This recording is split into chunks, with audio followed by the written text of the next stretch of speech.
ہم نے الحمدللہ قرآن کریم جو ہے مکمل کیا تراویح میں، اور وہ سب کے سب جتنے بھی بھائی، جتنے بھی بزرگ اور جتنے بھی بہن ہیں، وہ سب کے سب جو ہے قابل مبارکباد ہیں، جو برابر تراویح میں آ کر کے وہ نمازیں پڑھتے رہے، حصہ لیتے رہے، قرآن سنتے رہے۔ واقعی میں جو ہے رمضان کے مہینے میں قرآن سننا اور جو کنٹینیو لگاتار سنتے رہے تو ان کے اجر کا کوئی حساب نہیں لگایا جا سکتا ہے، کیونکہ قرآن پڑھنا ہی بہت بڑی عبادت ہے رمضان میں، اور کوئی قرآن اگر سن کر کے ختم کرے یہ بہت بڑی بات ہے۔ اللہ کے نبی صلی اللہ علیہ وسلم رمضان کے مہینے میں قرآن کا دور کرتے تھے، کس سے؟ حضرت جبریل علیہ السلام سے۔ ہر سال جو ہے اللہ کے نبی صلی اللہ علیہ وسلم حضرت جبریل علیہ السلام سے قرآن کا دور کرتے تھے اور پوری قرآن جو ہے ختم کرتے تھے، اور ایک مرتبہ تو ایسا ہوا اللہ کے نبی صلی اللہ علیہ وسلم تین مرتبہ ختم کیا۔ تو یہ جو ہے اللہ کے نبی صلی اللہ علیہ وسلم کا طریقہ ہوتا تھا، حضرت جبریل علیہ السلام پڑھتے اور اللہ کے نبی صلی اللہ علیہ وسلم سنتے تھے۔ تو یہ دور چلتا تھا اللہ کے نبی صلی اللہ علیہ وسلم جب تک رہے، تو اسی طریقے سے جو ہے دور ہوا کرتا تھا۔ تو گویا یہ نبی پاک صلی اللہ علیہ وسلم کی سنت بھی ہے، قرآن کوئی سن کر کے ختم کرتا ہے تو بہت بڑی اس کی فضیلت ہے، اور یہ نبی پاک صلی اللہ علیہ وسلم کی سنت بھی ہے۔ تو الحمدللہ آج قرآن جو ہے ختم ہوا، اور اس میں 2 پارہ پڑھا گیا، 29 اور 30 الحمدللہ ختم ہوا۔ کچھ باتیں جو ہے انشاءاللہ مختصر، زیادہ وقت نہیں لوں گا۔ 30 پارے کے اندر ہم نے ایک آیت پڑھی، اللہ تبارک و تعالیٰ کی فرمان اِنَّا أَنذَرْنَاكُمْ عَذَابًا قَرِيبًا يَوْمَ يَنظُرُ الْمَرْءُ مَا قَدَّمَتْ يَدَاهُ فَيَقُولُ الْكَافِرُ يَا لَيْتَنِي كُنتُ تُرَابًا۔ آپ یہ آیت کریمہ جو ہے نماز میں سنتے ہیں، اور شاید آپ کو یاد بھی ہو، آپ پڑھتے بھی ہو، لیکن آپ کو پتہ ہے کہ یہاں پہ کیا کہا جا رہا ہے۔ اللہ رب العالمین نے آیت کریمہ کے اندر کیا کہا؟ اِنَّا أَنذَرْنَاكُمْ عَذَابًا قَرِيبًا۔ اللہ رب العالمین کہہ رہا ہے کہ جب ہم اپنا عذاب جو ہے ان کو قریب سے دکھائیں گے، قریب سے مطلب جہنم جو ہے ایسے دہک رہی ہوگی، اور اس کے قریب سے جہنم کو اسے دیکھیں گے۔ اب اندازہ لگائیے کہ اس وقت کیا منظرنامہ ہوگا، کتنا ڈر اور خوف ہوگا۔ اب اندازہ کر کے دیکھیے، اِنَّا أَنذَرْنَاكُمْ عَذَابًا قَرِيبًا يَوْمَ يَنظُرُ الْمَرْءُ مَا قَدَّمَتْ يَدَاهُ۔ اور آدمی اس دن دیکھے گا جو اس کے سامنے، یعنی کہ اپنے نامہ اعمال کو، تو جو گنہگار ہوں گے ان کے سامنے جو جہنم کیا جائے گا، اور وہ اپنے نامہ اعمال کو دیکھیں گے، تو ان کو اب دیکھ کر کے تو یہ لگے گا کہ میرا عمل تو ایسا نہیں ہے کہ جو جہنم سے مجھے بچا سکے۔ تو اللہ رب العالمین کہہ رہا ہے کہ اِنَّا أَنذَرْنَاكُمْ عَذَابًا قَرِيبًا، جب ہم اپنا عذاب ان کو سامنے لے آئیں گے، جب پاس کریں گے، سامنے دیکھیں گے، وَيَوْمَ يَنظُرُ الْمَرْءُ مَا قَدَّمَتْ يَدَاهُ فَيَقُولُ الْكَافِرُ، تو اس دن کافر کیا کہے گا؟ یا لیتنی کنت ترابا، کہ اے کاش کہ آج میں مٹی ہو جاتا۔ کب کہے گا یہ؟ جب جہنم کو سامنے دیکھ لے گا، جہنم دہک رہی ہے، جہنم جو ہے بھڑک رہی ہے، تو وہ تمنا کرے گا کہ اے کاش کہ آج میں مٹی ہو جاتا اور میرا وجود ہمیشہ کے لیے ختم ہو جاتا۔ ایک کافر، ایک مشرک، صرف کافر ہی نہیں، یا کافر کہہ کر کے، کافر سے مراد کیا ہوتا ہے؟ انکار کرنے والا۔ تو اب انکار ایک مسلمان بھی کر سکتا ہے، نماز نہیں پڑھ رہا ہے تو گویا وہ اللہ کے احکامات کا انکار کر رہا ہے۔ اگر روزہ نہیں رکھ رہا ہے، اللہ رب العالمین کا حکم ہے تو نہیں رکھتا، تو وہ بھی گویا کہ انکار کرنے والا ہے۔ تو کافر کہہ کر کے ان تمام مشرکوں کو اور تمام عاصی اور نافرمانوں کو یہاں پہ جمع کر دیا گیا ہے۔ تو وَيَقُولُ الْكَافِرُ، اس ایک کافر کیا کہے گا کہ ایک کاش میں مٹی ہو جاتا۔ اچھا یہ کب کہے گا؟ اللہ کے نبی صلی اللہ علیہ وسلم کی حدیث ہے، بیان فرماتے ہیں کہ قیامت کے دن صرف انسانوں کا حساب و کتاب نہیں ہوگا، ایسا نہیں کہ صرف انسانوں سے حساب و کتاب لیا جائے گا، بلکہ وہاں تمام تر جانوروں، جتنے بھی چوپائے ہیں، جتنے جانور ہیں، جتنے پرندے ہیں، ان سب کو لایا جائے گا اور سب کا حساب و کتاب لیا جائے گا۔ لیکن جنت اور جہنم صرف 2 مخلوق کے لیے، ایک انسان کے لیے اور ایک جن کے لیے۔ لیکن یہ جو حساب و کتاب ہوگا دوسرے دیگر مخلوقات کا، ان کے لیے یعنی کہ جنت جہنم نہیں، بس ان کو لایا جائے گا اور ان کو حساب جو ہے دلوایا جائے گا۔ کس طرح؟ اللہ کے نبی صلی اللہ علیہ وسلم فرماتے ہیں کہ ایک سینگ والی بکری نے بے سینگ والی بکری کو ماری تھی، لہٰذا اس دن اللہ تبارک و تعالیٰ اس بکری کو حساب دلوائے گا، اور اس کو جو ہے انصاف دلوائے گا، اور اللہ رب العالمین اس دن اس کے یعنی کہ جس کے پاس سینگ نہیں تھا اس کو اللہ تبارک و تعالیٰ سینگ پیدا کر دے گا، اور پھر وہ جو ہے اس بکری سے بدلا لے گا۔ اسی طریقے سے ایک بیل ہے، گائے ہے، یا اسی طریقے سے کوئی بھی جانور جو اپنی طاقت اور اپنے بلبوتے سے دوسرے جانور کو نقصان پہنچایا ہوگا، تو اللہ رب العالمین تمام تر جانوروں کو سامنے لائے گا اور ان کو جو ہے انصاف دلوائی. اچھا انصاف دلوانے کے بعد کیا ہوگا؟ اب ان کے لیے جنت جہنم ہے ایسا نہیں. اب حساب و کتاب ہو گیا, ان کو جو ہے انصاف دے دیا گیا. اب اللہ رب العالمین کہے گا کونی ترابا, اب تم سب کے سب مٹی ہو جائے, ان کا معاملہ ختم. حساب و کتاب ہو جائے گا جانوروں کا پرندوں کا جو بھی ہے. لہٰذا اس کے بعد اللہ تبارک و تعالیٰ ان سے کہے گا کونی ترابا, تم سب کے سب جو ہے مٹی میں مل جاؤ, تم سب مٹی ہو جاؤ. تو اس وقت جو ہے کافر ان کو مٹی ہوتے ہوئے دیکھ کر کہیں گے ایک کاش ہم بھی کیا ہوتے, انہی پرندوں اور انہی جانوروں کی طرح ہوتے کہ آج ہم کیا ہو جاتے, مٹی ہو جاتے اور ہم اس جہنم سے بچ جاتے. پر نظر لگائیے کہ کیا منظرنامہ ہوگا اور کیسا احساس ہوگا کہ ایک کافر کہے گا یا لیتنی کنت ترابا, کہ ایک کاش میں مٹی ہو جاتا, ایک کاش کہ میں بھی جانوروں اور پرندوں کی طرح ہوتا کہ آج بھی میرا حساب و کتاب ہو کر کے آپ اسی طریقے سے مٹی ہو جاتا. تو ایسا افسوس قیامت کے دن نہ ہو, تو اس لیے ابھی اس کی تیاری کر. یہ آیت ہمیں کیا بتلا رہی ہے کہ لہٰذا اس دن آپ کو یہ نہ کہنا پڑے یا لیتنی کنت ترابا, کہ کاش میں مٹی ہو جاتا. لہٰذا آج ہی جو ہے اس کو احساس کیجیے اور اس کے لیے جو ہے تیاری کر لیجیے. یہ اللہ تبارک و تعالیٰ بتلانا چاہتا ہے. اسی طریقے سے جو ہے سورۃ التکویر گزرا, اس میں یہ پوری سورت ایسی ہے. اللہ کے نبی صلی اللہ علیہ وسلم فرماتے ہیں کہ اگر قیامت کو آنکھوں کے سامنے دیکھنا ہے, جیسے ہوتا ہے کہ آپ سیریز چل رہی ہے اور آپ کے سامنے جو ہے سارا منظرنامہ دکھایا جاتا ہے, ایسے ہی اللہ کے نبی صلی اللہ علیہ وسلم نے فرمایا اگر قیامت کو دیکھنا اپنی آنکھوں کے سامنے, گویا کہ آنکھ بند کرو اور دیکھو, تو کس میں دیکھنا ہے؟ سورۃ التکویر پڑھو. سورۃ التکویر کے اندر اللہ تبارک و تعالیٰ نے پورے قیامت کا منظرنامہ اس کے اندر بیان کیا ہے. اذا الشمس كورت واذا النجوم انكدرت, جب سورج لپیٹ دیا جائے گا, واذا النجوم انكدرت, جب ستارے بے نور ہو جائیں گے. ایک ایک جملہ بہت گہرائی مانا رکھتا ہے. سورج لپیٹ دیا جائے گا کیا مطلب ہے؟ اس دن سب تباہ و برباد ہو جائیں گے. سورج نہیں رہے گا پھر روشنی دینے کے لیے اب دنیا میں جو ہے وہ باقی رہے گا. سورج لپیٹ دیا جائے گا, جیسے ایک بلب ہے, آپ اس پہ لے جا کر کے کپڑا جو ہے لپیٹ دیتے ہیں, اب اس میں کوئی روشنی باقی نہیں, پورا اندھیرا ہو جائے گا, پورا مسجد اندھیرا ہو جائے گا. اگر آپ سارے بلب جتنے جل رہے ہیں ان کو ڈھانک دیں تو کیا مسجد میں کوئی روشنی باقی نہیں؟ تو اللہ رب العالمین کہتے ہیں الشمس کورت, سورج کو لپیٹ دیا جائے گا, مطلب کہ سب تباہ و برباد ہو جائیں گے. سورج تب رہے گا ہی جو روشنی پیدا کرے. واذا النجوم انكدرت, جب ستارے بے نور ہو جائیں گے تو ستارے بھی باقی نہیں رہیں گے, وہ بھی ٹوٹ ٹوٹ کا شکار ہو جائیں گے. تو اللہ رب العالمین نے یہ منظرنامہ بیان کیا واذا النجوم انكدرت واذا الجبال سيرت. یہ اور بھیانک منظر ہے کہ پہاڑ جو ہے وہ روئی, جس طریقے سے روئی جو ہے ہوا میں اڑتا ہے, اللہ تبارک و تعالیٰ نے پہاڑ ایسے ہوا میں اڑتے پھریں گے. پہاڑ اتنا بھاری ہے, آپ اندازہ لگائیے کہ ان پہاڑوں کو اللہ تبارک و تعالیٰ کہہ رہا ہے کہ وہ ہوا میں ایسے اڑتے پھریں گے جیسے روئی کے جو ٹکڑے ہوتے ہیں, آپ نے دیکھا ہے ہوا میں اڑتے ہوئے, ایسے جو ہے پہاڑ ہوا میں اڑ رہے ہیں. سیرت الجبال واذا الجبال سيرت واذا العشار عطلت واذا الوحوش حشرت, اور سارے وحشی جانور جو ہے جمع کر دیے جائیں گے. ابھی میں نے کہا کہ جانوروں کو بھی وہاں پہ لایا جائے گا, کیوں؟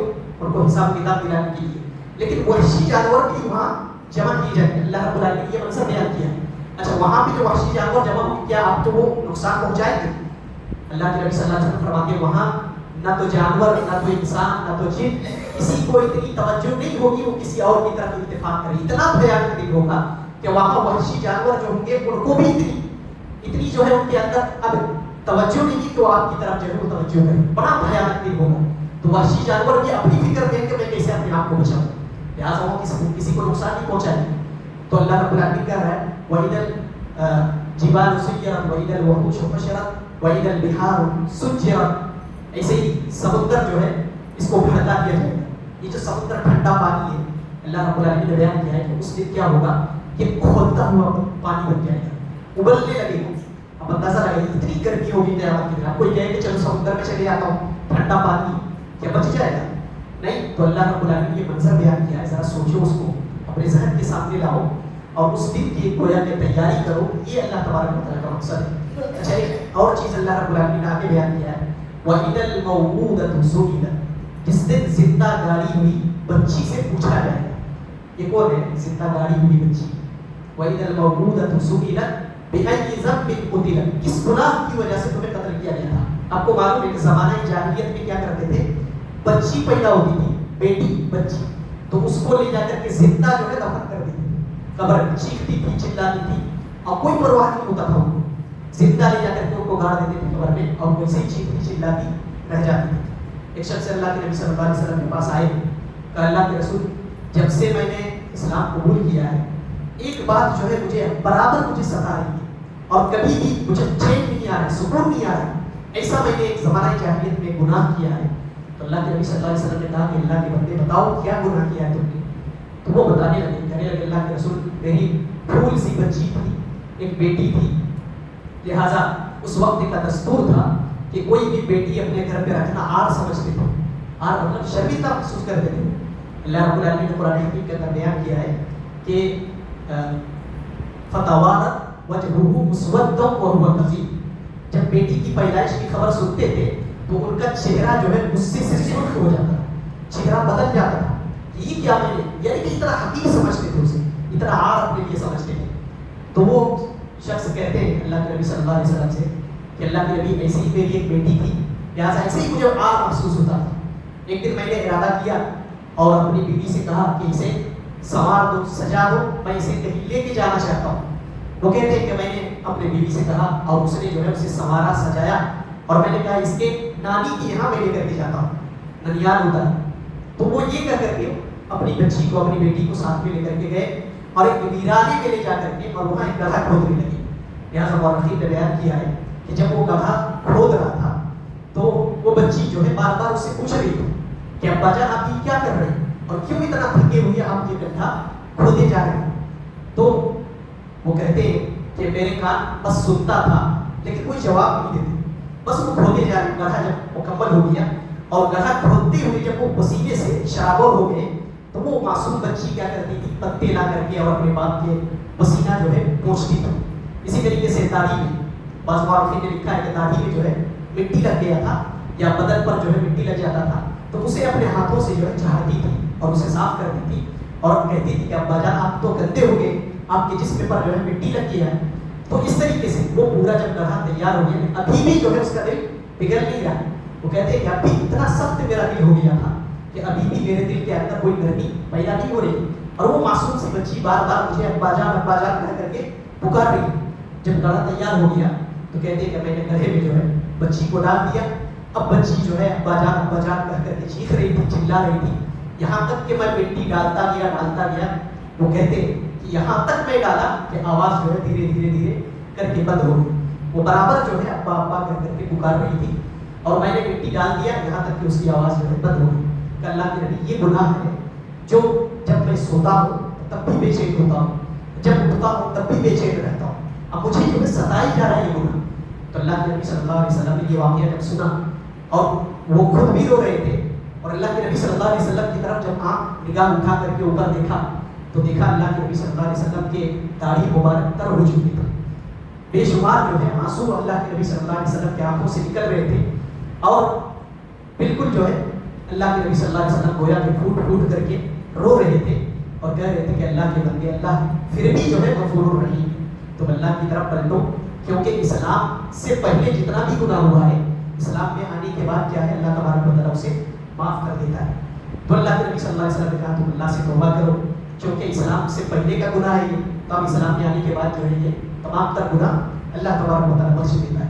تو ایسے جو ہے اس وقت آپ اندازہ لگائیے ایسا ماحول تھا عورتوں کا اور اتنی جو ہے حقیر سمجھا جاتا تھا عورتوں کو زمانہ جاہلیت میں, لیکن اللہ کے نبی صلی اللہ علیہ وسلم آئے اور ان کو اتنا زیادہ مقام دیا, اتنا جو ہے ان کا مقام بلند کیا کہ اسلام کے اندر دیکھیں کہ ایک عورت کا مقام کیا ہے اور کتنا جو ہے اتنی زیادہ اسلام کے اندر عورتوں کو بلند مقام کر دیا. اگر بیٹی ہے تو بیٹی کو اللہ تبارک و تعالیٰ نے رحمت کرا دی, کہا دو بیٹی کی پرورش اگر کوئی کرتا ہے تو لہٰذا جنت میں وہ میرے ساتھ ہوگا. اللہ کے نبی صلی اللہ علیہ وسلم نے کہا وہ میرے ساتھ انگلیوں کو ملایا اور کہا دو بیٹی کی پرورش کرنے والا ان کو اچھے سے پرورش کرتا ہے, ادب سکھاتا ہے, تعلیم دیتا ہے, یہاں تک کہ ان کا نکاح ہو جاتا ہے, یہاں تک کرتا ہے, تو لہٰذا ایسا شخص جو ہے جنت میں میرے ساتھ ہوگا. تو بیٹی اگر ہے تو اس کو رحمت قرار دیا گیا, ماں اگر ہے تو ماں کے قدموں کے نیچے جنت قرار دیا گیا. اندازہ لگے کتنا مقام ہے, ایک ماں کے قدموں کے نیچے اللہ تبارک و تعالیٰ نے جنت کو رکھ دیا, گویا کہ جنت ماں کی قدموں کی خاک بن گئی, اتنا مقام. اگر اسی طریقے سے بیوی ہے تو اللہ کے نبی صلی اللہ علیہ وسلم نے کیا فرمایا, المرأۃ الصالحہ خیر متاع دنیا، دنیا کی سب سے بہترین سامان، سب سے بہترین متاع جو ہے وہ ایک نیک بیوی ہے۔ تو دنیا میں آپ کتنے سامان ہو سکتا ہے، کتنی قیمتی سے قیمتی ہیرے جواہرات نہ جانے کیا کیا چیزیں موجود ہیں، لیکن اللہ کے نبی صلی اللہ علیہ وسلم کہہ رہے ہیں وہ سب کچھ نہیں ہے اگر آپ کے پاس نیک بیوی ہے تو یہ دنیا کا سب سے قیمتی جو ہے گویا کہ آپ کے پاس سامان ہے۔ یہ مقام ہے اسلام کے اندر جو ہے عورتوں کا۔ تو بہرحال میں یہ عرض کر رہا تھا کہ اللہ تبارک و تعالیٰ نے یہ منظرنامہ بھی بیان کیا ہے کہ وَإِذَا الْمَوْءُودَةُ سُئِلَتْ، اسی جو ہے گاڑی ہو، وہ جو زندہ گاڑ دی گئی بچی، اس کو اللہ تبارک و تعالیٰ قیامت کے دن پوچھے گا، کیا کہے گا؟ بِأَيِّ ذَنبٍ قُتِلَ، کس نے تمہیں قتل کیا تھا اور کیوں قتل کیا تھا؟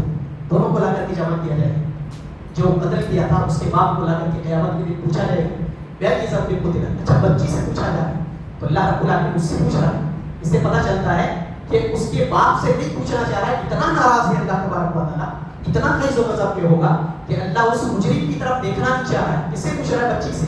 بِأَيِّ ذَنبٍ قُتِلَ، اے بچی بتا کہ تمہیں کس گناہ کی وجہ سے قتل کیا گیا؟ مجرم پہ وہاں کھڑا ہے، اس کا باپ ہے یا اس کا کوئی رشتہ دار ہے جس نے اس کو جو ہے گاڑ دیا تھا۔ تو مفسرین نے بیان کیا ہے کہ اللہ اتنا غیظ و غضب ہوگا، اتنا غصہ ہوگا کہ اللہ اس مجرم سے بات کرنا نہیں چاہتا۔ اللہ اس بچی سے پوچھے گا بِأَيِّ ذَنبٍ قُتِلَ، کس گناہ کی وجہ سے تمہیں قتل کیا گیا تھا؟ تو یہ منظر اللہ تبارک و تعالیٰ نے اس صورت کے اندر جو ہے بیان کیا ہے۔